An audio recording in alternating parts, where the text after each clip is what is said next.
So good morning friends, welcome to my channel Edward Wings and 10 question per day series का आज छठा दिन है। इससे पहले जो 5 वीडियोस इससे पहले अपलोड हो चुकी हैं, डिस्क्रिप्शन बॉक्स में आपको लिंक मिल जाएगा। एंड साथ ही साथ एक फुल लेंथ मॉक टेस्ट जो है उसका भी जो है लिंक आपको डिस्क्रिप्शन बॉक्स में मिल जाएगा। इसके अलावा जो है काफ़ी सारे मॉक टेस्ट जो हैं वो आपको प्लेलिस्ट में मिल जाएंगे। प्लेलिस्ट का डिस्क्रिप्शन बॉक्स भी आपको जो है डिस्क्रिप्शन बॉक्स में आपको लिंक मिल जाएगा। ठीक है, तो आज छठे दिन है। आज हम इंपॉर्टेंट 10 क्वेश्चन जो हैं वो डिस्कस करेंगे और 10 क्वेश्चन के बीच में आपको 20 से 25 नई चीज़ें जो हो देखने को ज़रूर मिलेंगी। ठीक है, तो कैसा लग रहा है ये सीरीज़ ज़रूर कमेंट सेक्शन में करके बताइएगा ताकि हम और इम्प्रूवमेंट जो उसमें कर सकें। ठीक है, स्टार्ट करते हैं। पहला क्वेश्चन आज है वो है बैलिस्टिक्स एंड क्रूज मिसाइल्स पर। ठीक है, मिसाइल टेक्नोलॉजी पर आज का पहला क्वेश्चन है। पहला क्वेश्चन है both ballistic and cruise missiles are powered by jet engines throughout their trajectory. ठीक है, तो क्या बैलिस्टिक मिसाइल्स और क्रूज मिसाइल्स दोनों जो हैं अपनी पूरी ट्रैजेक्टरी में उनको जेट इंजन के थ्रू जो है पावर दी जाती है या नहीं, तो ये स्टेटमेंट आपका गलत है। ठीक है, तो बैलिस्टिक मिसाइल जो होती हैं उनको इनिशियल स्टेज में तो आपको पावर देनी पड़ती है जेट इंजन के थ्रू, लेकिन जब वो काफ़ी एक हाइट पर चली जाती हैं उसके बाद जो उनका इंजन ऑफ हो जाता है और आगे जो फर्दर मूवमेंट जो है उनकी फर्दर अपवर्ड मूवमेंट और वापस जो रोटेट करके डाउनवर्ड मूवमेंट होती है वो उनकी सेल्फ प्रोपोगेशन से ही होती है। ठीक है, तो इंटायर रूट में जो है उनको जेट इंजन के थ्रू पावर नहीं दी जाती बैलिस्टिक मिसाइल्स को। ठीक है, दूसरा है स्टेटमेंट इंटरकॉन्टिनेंटल बैलिस्टिक मिसाइल जो है इनकी रेंज जो है 5500 किलोमीटर जो है उससे ज़्यादा होती है। तो बिल्कुल सही, इंटरकॉन्टिनेंटल बैलिस्टिक मिसाइल्स वही होती हैं जिनकी रेंज जो है वो 5500 किलोमीटर से ज़्यादा होती है। ठीक है, तीसरा स्टेटमेंट है ballistic missiles cannot be launched from air due to their large size and weight. तो ये गलत है क्योंकि बैलिस्टिक मिसाइल जो है उनको एयर से आप लॉन्च कर सकते हो, ऐसी कोई बात नहीं है। ठीक है, और चौथी स्टेटमेंट है both cruise and ballistic missiles can carry nuclear warhead. तो ये भी बिल्कुल सही स्टेटमेंट है कि बैलिस्टिक मिसाइल्स हो या क्रूज मिसाइल्स हो, दोनों में आप न्यूक्लियर वारहेड जो है वो लोड कर सकते हो। तो कौन सी स्टेटमेंट यहाँ पर नॉट करेक्ट पूछा है, कौन सी स्टेटमेंट करेक्ट नहीं है, तो 1 और 3 जो है ये आपका आंसर रहेगा। ठीक है, तो आपका ऑप्शन जो है ऑप्शन डी जो है ये आपका आंसर रहेगा क्योंकि यहाँ पर गलत स्टेटमेंट पूछी गई है। तो 1 और 3 इज द रॉन्ग आंसर। ठीक है, 2 और 4 जो है वो राइट हैं। उसके बाद नेक्स्ट क्वेश्चन है आपका डॉपलर इफेक्ट पर है। डॉपलर इफेक्ट क्या है कि जब साउंड जो है कोई साउंड या लाइट अपने सोर्स से जब निकलती है और वो रिसीवर तक पहुंचती है तो उसके बीच जो फ्रीक्वेंसी का डिफरेंस आता है उसको डॉपलर इफेक्ट कहते हैं। अब यह है कि डॉपलर इफेक्ट जो है वो किस किस चीज़ में इस्तेमाल हो सकता है ये आपको बताना है। पहला है detection of planets outside the solar system. तो बिल्कुल डॉपलर इफेक्ट यूज़ करके आप प्लैनेट्स जो हैं सोलर सिस्टम के बाहर उनका डिस्टेंस उनको डिटेक्ट कर सकते हैं। दूसरा है detection of water in the atmosphere. तो ये भी आप डॉपलर इफेक्ट के साथ थ्रू कर सकते हो। एटमॉस्फेयर में अगर पानी की कंटेंट आपको देखना है कितना है तो डॉपलर इफेक्ट के थ्रू आप देख सकते हो। तीसरा है measuring the distance of a body from earth. तो ये डॉपलर इफेक्ट के थ्रू आप नहीं देख सकते कि एक बॉडी जो है वो अर्थ से कितनी ज़्यादा दूर है। ठीक है, एंड चौथा है measuring the speed of the car. तो ये भी आप डॉपलर इफेक्ट के थ्रू जो है स्पीड जो है कार की वो देख सकते हैं। सिर्फ एक बॉडी का डिस्टेंस जो है अर्थ से कितना दूर है ये आप नहीं देख सकते। ठीक है, तो करेक्ट आंसर जो है वो है 1, 2 और 4, option C is the right answer. ठीक है, क्वेश्चन नंबर 3 जो है ये आपका हिस्ट्री से क्वेश्चन है। कांग्रेस सेवा दल नाम की एक ऑर्गेनाइजेशन है, सुना होगा आपने। 1924 में ये बनती है। आपको बताना है कौन सी स्टेटमेंट जो है इसमें से सही है। ठीक है, पहला है कि it was establish at Belgaum session of Indian National Congress in 1924। तो ये स्टेटमेंट जो है ये आपका गलत है। ठीक है, बनती ज़रूर 1924 में है लेकिन बेलगाम सेशन के थ्रू नहीं बनती, ये बनती है आपकी काकीनाका सेशन रहता है। ठीक है, काकीनाडा सेशन है ये आपका 1923 का सेशन है। इसमें जो है ये अप्रूव किया जाता है कि कांग्रेस सेवा दल नाम की एक ऑर्गेनाइजेशन बनाई जाएगी। और बनती कब है तो ये बनती है आपकी 1 जनवरी 1924 के अंदर। ठीक है, पहला स्टेटमेंट जो है वो गलत है। ठीक है, क्योंकि बेलगाम सेशन नहीं काकीनाडा सेशन में बनी थी। ठीक है, दूसरा स्टेटमेंट है सुभाष चंद्र बोस जो है इसके पहले प्रेसिडेंट रहते हैं, जवाहरलाल नेहरू इसके और दूसरे इसके मेंबर रहते हैं। तो ये स्टेटमेंट भी गलत है क्योंकि यहाँ पर जवाहरलाल नेहरू जो हैं ये इसके पहले प्रेसिडेंट रहते हैं। ठीक है, और बाकी जो है सुभाष चंद्र बोस और उमाई कुटापुर जो है ये जो है इसके मेंबर होते हैं। ठीक है, तो स्टेटमेंट कौन सी सही है तो कोई भी स्टेटमेंट इसमें से सही नहीं है। आपका ऑप्शन जो है वो है नीदर 1 नॉट 2। ठीक है, ऑप्शन डी है यहाँ पर छुपा हुआ है, दिस इज नीदर 1 नॉट 2। ठीक है, उसके बाद आपका नेक्स्ट क्वेश्चन है परफॉर्मेंस बजटिंग के ऊपर है, with reference to the performance budgeting. Performance budgeting क्या होती है उसके ऊपर कुछ स्टेटमेंट दिए गए हैं, आपको बताना है कौन सा स्टेटमेंट सही है। पहला है कि funding is based on programme efficiency and necessity rather than the budget history, तो बिल्कुल सही है, ये इसकी डेफिनेशन है। ये एक ऐसी बजटिंग है जिसमें आप बजटिंग हिस्ट्री देखकर आगे उसको फंड नहीं एलोकेट करते, बल्कि उसकी परफॉर्मेंस देखकर उसको फंड एलोकेट करते हैं। जो डिपार्टमेंट जितना अच्छा परफॉर्म कर रहा है उसको उतना ज़्यादा फंड दिया जाएगा। ऐसा नहीं है कि पिछले साल हेल्थ मिनिस्ट्री को 2000 करोड़ दिया गया था तो इस बार जो है 2000 करोड़ या उससे ज़्यादा दिया जाए। अगर वो परफॉर्म अच्छा नहीं कर रही तो उसको कम कर दीजिए उसका फंड, अगर अच्छा परफॉर्म कर रही है तो उसको और ज़्यादा बढ़ा दीजिए, ठीक है। इसको कहते हैं परफॉर्मेंस बेस्ड बजटिंग, ठीक है। दूसरा स्टेटमेंट है, it was first introduce in 2015 in central ministries in India, तो ये स्टेटमेंट गलत है। परफॉर्मेंस बेस्ड बजटिंग जो है ये आपकी 1968 में पहली बार जो है इंट्रोड्यूस की गई थी। लगभग 32 सेंट्रल मिनिस्ट्रीज थी, उनमें जो है ये लागू की गई थी, लेकिन कंटिन्यू नहीं हो पाई किसी वजह से। तो आज भी हम जो है हिस्ट्री के बेसिस पर ही जो है ज़्यादातर बजटिंग जो है वो करते हैं, ठीक है। कौन सा स्टेटमेंट सही है, तो only one is the right answer, ठीक है।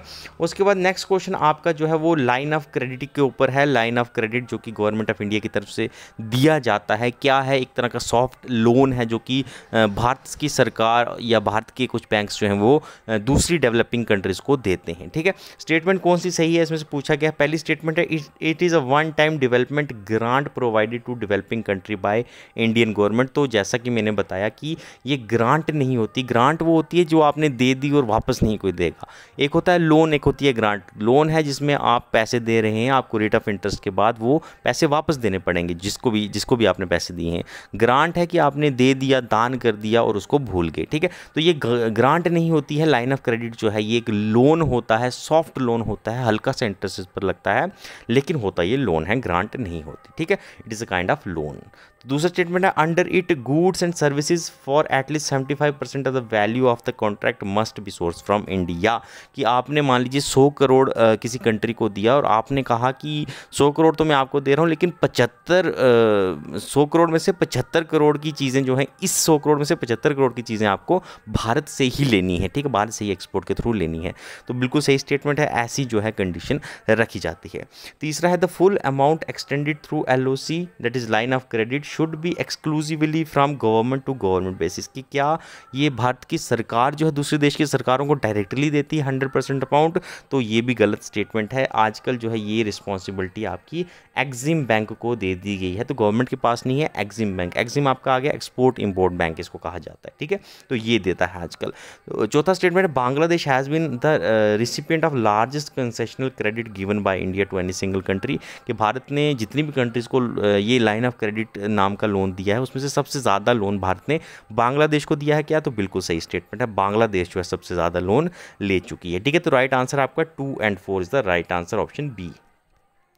उसके बाद नेक्स्ट क्वेश्चन है आपका, वो है इकोनॉमीज़ ऑफ स्केल का क्या मतलब होता है। बेस्ट एक्सप्लेन जो है इसको कौन सी टर्म कर रही है, इकोनॉमीज़ ऑफ द स्केल। तो इकोनॉमिक्स ऑफ द स्केल वो है वो इकोनॉमी जिसमें प्रोडक्शन की वैल्यू बढ़ने की वजह से, प्रोडक्शन की वॉल्यूम बढ़ने की वजह से जो है वहाँ पर कॉस्ट ऑफ प्रोडक्शन कम हो गया है। जैसे चाइना है, मान लीजिए 1 यूनिट आप गाड़ी बना रहे हैं, आपको 1000 रुपये में पड़ रही है, लेकिन आप 10 गाड़ियाँ बना रहे हैं तो वही 1000 रुपये की गाड़ी शायद 700-800 में पड़नी शुरू हो जाए। तो वॉल्यूम जैसे जैसे प्रोडक्शन की बढ़ रही है तो साथ साथ आपका कॉस्ट जो है वो कम हो रहा है। इसको कहते हैं economy of the scale. China is the economy of the scale, option B is the right answer, decrease in cost of production due to the increase in production volume, okay.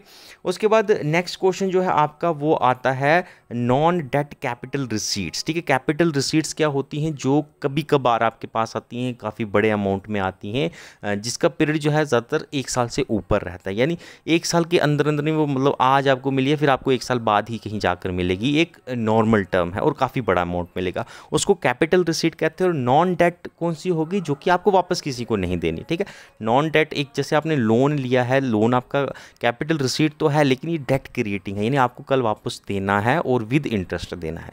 और एक हो गया जैसे आपने कुछ डिसइन्वेस्टमेंट की, कुछ बेच दिया, तो उसमें क्या है कि आपको कैपिटल रिसीट तो आ गई है लेकिन आपको देना कुछ नहीं है, तो वो आपका नॉन डेट कैपिटल रिसीट हो जाएगी, ठीक है। तो यहाँ से आपको पूछा गया है कौन सी नॉन डेट कैपिटल रिसीट के खाते की कैटेगरी में आती है। तो पहला है प्रोसीडिंग फ्रॉम स्ट्रेटेजिक डिसइन्वेस्टमेंट, बिल्कुल जैसा मैंने बताया, डिसइन्वेस्टमेंट करोगे तो वो नॉन डेट आपकी कैपिटल रिसीट आ जाएगी। उसके बाद है issuance of special securities to the public sector bank, तो ये आपकी नहीं आती नॉन डेट कैपिटल रिसीट में। ये रिसीट ही क्या है, ये तो उल्टा आप जो है सिक्योरिटीज़ दे रहे हैं। दूसरा है issue of bond share to the investor of government company, government company ने कहीं पर शेयर्स इन्वेस्ट किए हुए हैं, उनको बोनस मिला है वहाँ से, तो वो भी कैपिटल रिसीट आ गई क्योंकि देना कुछ नहीं है वापस में। एंड चौथा है grant in aid from international financing institute, ठीक है। तो ग्रांट इन एड ऑल दो ये एक रिसीट है, अच्छी रिसीट है, नॉन डेट रिसीट है, लेकिन ये कैपिटल रिसीट नहीं होती, ये रेवेन्यू रिसीट होती है, ठीक है। जो भी इंस्टीट्यूट है वो आपको सालाना दर पर जो है वो जो ग्रांट हैं वो देते ही रहते हैं, ठीक है। तो ये भी आपकी जो है ये रेवेन्यू रिसीट के अंदर आती है, तो ये कैपिटल रिसीट नहीं हो, ठीक है। तो आंसर आपका 1 और 3 जो है वो सही आंसर रहेगा। उसके बाद नेक्स्ट क्वेश्चन जो है आपका वो आता है RTP, ठीक है, रिजर्व टैंक के पोजीशन, ठीक है। रिजर्व टैंक के पोजीशन IMF के अंदर आपको एक कोटा मिलता है, उसको रिजर्व टैंक के पोजीशन कहा जाता है। इसके ऊपर कुछ स्टेटमेंट है, आपको बताना है कौन सा सही है। पहला है it grant unconditional trying right to the member country, ठीक है।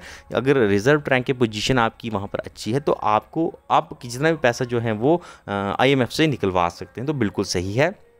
दूसरा है member country can draw interest free advance out of RTP during balance of payment crisis, ठीक है। तो जो भी आपकी रिजर्व टैंक की पोजीशन रहती है उसके हिसाब से आपको IMF में पर ईयर जो है कुछ ना कुछ पैसा देना पड़ता है। जितना भी पैसा आपका वहाँ पर बना हुआ होगा, तो अगर बैलेंस ऑफ पेमेंट क्राइसिस किसी भी कंट्री में आता है तो उसके बीच में से अपना आप जितना मर्जी पैसा निकाल सकते हैं, आपको कोई इंटरेस्ट नहीं देना है, तो ये भी बिल्कुल सही स्टेटमेंट है।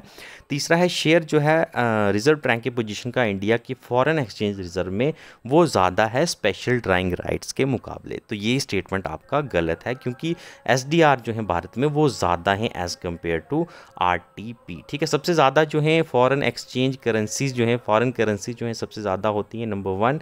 उसके बाद आपके पास गोल्ड रहता है दूसरे नंबर भारत में, तीसरे नंबर पर आपके SDR हैं, चौथे नंबर पर RTP है, ठीक है। तो सबसे ज़्यादा आपके SDR ज़्यादा हैं एज़ कम्पेयर टू RTP, पहला और दूसरा स्टेटमेंट आपका सही है। उसके बाद क्वेश्चन नंबर 9 अगर आप आओगे तो डेफर्ड टैक्स जो है ये टर्म दी गई है, बेस्ट एक्सप्लेन क्या कर रही है इसमें से टर्म डेफर्ड टैक्स का मतलब क्या होता है। तो डेफर्ड टैक्स है कि कंपनी को मान लीजिए आज टैक्स देना था लेकिन उन्होंने मना कर दिया, उन्होंने कहा कि हम फ्यूचर किसी डेट पर जाकर जो है वो टैक्स, वही टैक्स जो आज देना है वो फ्यूचर किसी टाइम पर आकर देंगे, उसको हम कहते हैं डेफर्ड टैक्स, ठीक है। तो इसको हम कहते हैं it is the postponement of tax by company और individual to a future date, ठीक है। तो इसको हम कहते हैं डेफर्ड टैक्स, आज देना था लेकिन आज नहीं दिया, आगे जाकर जो है वो फ्यूचर डेट में कभी देंगे, ठीक है। उसके बाद आपका लेंटिक इकोसिस्टम की नीचे कुछ एग्जांपल हैं, बताना है इसमें लेंटिक इकोसिस्टम कौन सा है। तो लेंटिक इकोसिस्टम होता है, देखिए 2 तरह के इकोसिस्टम होते हैं, एक होता है आपका लॉटिक और एक होता है लेंटिक, ठीक है। लेंटिक होता है जहाँ पर पानी जो है वो रुका हुआ होता है, ठीक है, रुका हुआ पानी जो है जहाँ पर होगा वो आपका लेंटिक सिस्टम हो गया, और लॉटिक हो गया ये आपका बहता पानी, ठीक है। बहता पानी जो होता है आपका उसको बोलते हैं हम लॉटिक सिस्टम। तो यहाँ पर आपको लेंटिक सिस्टम की एग्जाम्पल बतानी है कौन कौन सी, यानी रुका हुआ पानी जो है कहाँ पर पाया जाता है। तो यहाँ पर रिवर्स जो है ये रुका हुआ नहीं होता पानी, यहाँ पर आपको पता है रिवर्स में पानी चलता रहता है, तो it is example of lotic water, ठीक है।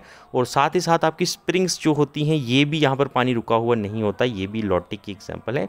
उसके अलावा स्वाम्प में आपको पानी रुका मिलेगा, इसको लेंटिक इकोसिस्टम की एग्जांपल है। बोग्स में आपको पानी रुका हुआ मिलेगा, ये भी एक तरह का स्वाम्प ही है। और पोंड जो होते हैं, पोंड में भी आपको पानी जो है वो रुका हुआ मिलता है, ठीक है। तो लेंटिक सिस्टम की एग्जांपल अभी की 1, 3 और 5 इज द राइट आंसर, ठीक है। तो ये आज के 10 क्वेश्चन थे, आई होप आपको अच्छे लगे होंगे। सीरीज जो है कंटिन्यू चलती रहेगी, देखते रहिए और एंजॉय करते रहिए और रिवीजन जो है वो आपकी करते रहिए।